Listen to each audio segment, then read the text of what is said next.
So here's how this started. I was out in the shop cutting some plate for a small project, and I realized something. Every plasma cutter video out there makes it look easy.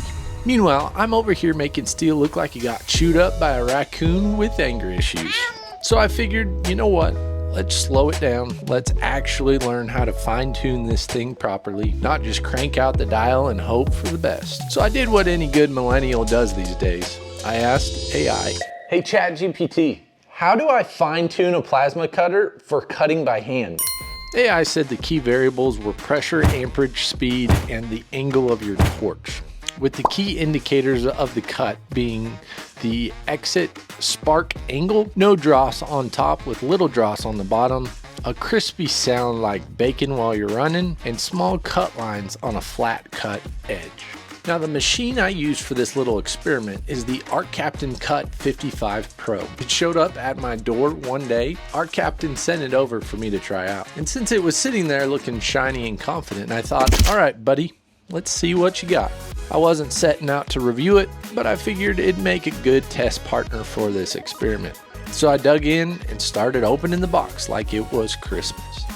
This unit was dual voltage, digital controls, pilot arc, basically all the stuff that makes a plasma cutter sound smarter than I am. I didn't want to wing it with this test, so again, Hey ChatGPT, can you put together a charted plan for testing out the variables for my plasma cutter? The test plan was pretty simple and made sense. Change one variable at a time, air pressure, amperage, or speed, and see how it affects the cut. For consistency, I grabbed an 11 gauge steel plate. I set the torch on the surface and kept it square to the plate with each cut. I made a bunch of short straight cuts so I could compare each one side by side. The goal wasn't to find the perfect number. It was just to understand how the torch reacts. Kind of like learning a new language, except for this one spits molten metal at you if you get it wrong. This should be fun.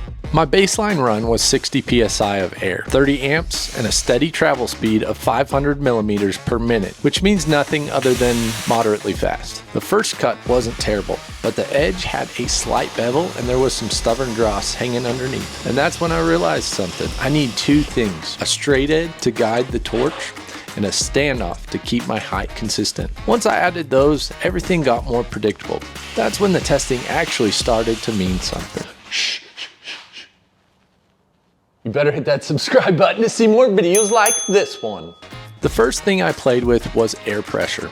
I bumped it up from 60 to 65 psi, and right away the arc tightened up and sounded smoother. Like it went from a hiss to a focused whisper. When I pushed it to the 70 psi, all of a sudden it sounded angry. The arc got jumpy, the edge roughened up, and the bottom dross looked like burnt popcorn. So, lessons learned. Too much air can actually make the cut worse. 65 psi ended up being the sweet spot on the setup. Clean edge, tight arc, minimal fuss. Next up, I nudged the amps from 30 to 35. At 35 amps, the arc got stronger and the edge sharpened up nicely. You could almost hear the torch saying, "Aha, finally, enough juice." It was crisp, steady, and left just a faint line of dross underneath. Easy to flick off with the glove. Anything lower than that, the cut started lagging and left the telltale bevel. So, for 11 gauge steel, 35 amps felt like the right balance. Enough heat to get through cleanly, and not so much that you're melting half the shop floor. Now this is where things got interesting. Cutting speed. Speed is probably the most influential in trying to remove the dross on the bottom side. I ran the same test 3 times. Normal speed, pretty fast, and too fast. And man, the difference was obvious. At the slowest speed, the cut was solid, but you could see a little buildup underneath. At 550, the dross nearly disappeared. At 600, it was so clean I started questioning my eyesight. But if you go any faster than that, you'll stop cutting and start engraving. What really surprised me was how much the sound of the arc told me.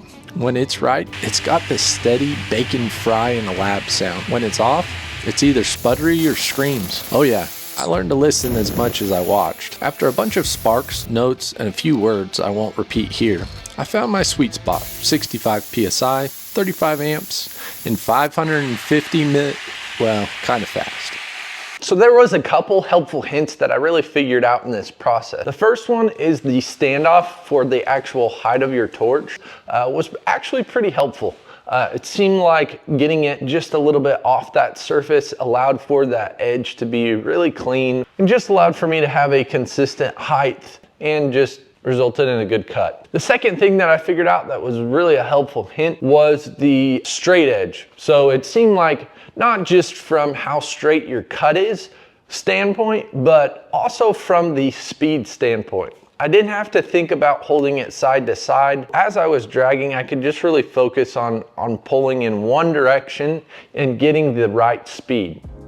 Since I know someone's gonna ask, yeah, the Arc Captain CUT55PRO handled it all without a hiccup. The pilot arc starts easy and the digital readout's handy. I like how it runs off 120 or 240 volts. I wasn't trying to make a in-depth review, but I'll give credit where credit's due. It did everything I asked without complaining. More importantly, it made this whole learning process consistent. Once I had my air and amps dialed in, it just kept repeating clean cuts like it actually knew what I was doing. There's a link in the description with a discount code if you think you want to try to pick one of these up. So what did I learn from all this? Fine-tuning a plasma cutter isn't about chasing someone else's magic settings. It's about finding your own rhythm, your air, your amps, your speed. If the cut looks rough, it's telling you something. If the spark shoots straight down, you're almost there. And if the torch starts sounding like a rattlesnake in a coffee can, back off and rethink it, because that thing will bite you. At the end of the day,